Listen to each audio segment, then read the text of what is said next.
কুল মাখা নামটা শুনলে কিন্তু জিভে পানি চলে আসে। আসসালামু আলাইকুম ভিউয়ার্স, আপনারা অনেকেই এই কুল মাখা খেয়েছেন, তবে আজকের আমি কিভাবে এই কুলটাকে মাখাবো চলুন দেখে নিন।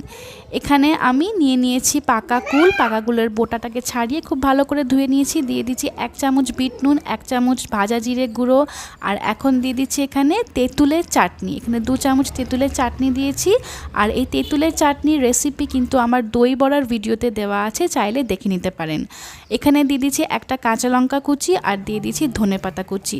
তেঁতুলের চাটনিটা যদি না থাকে তাহলে আপনারা এখানে তেঁতুলের পাল্প আর চিনিও মিক্স করতে পারেন। খুব ভালো করে মিক্স করে নেব আর একটা চামচ দিয়ে এইভাবে কিন্তু আমি একটু ভেঙেও নেব। সো দেখুন এইভাবে একটু ভেঙে নিচ্ছি আর ব্যাস রেডি আজকের আমার ঝাল ঝাল টক মিষ্টি কুল মাখা। এইভাবে বাড়িতে একবার নিশ্চয়ই ট্রাই করবেন, খেতে অসাম হয়।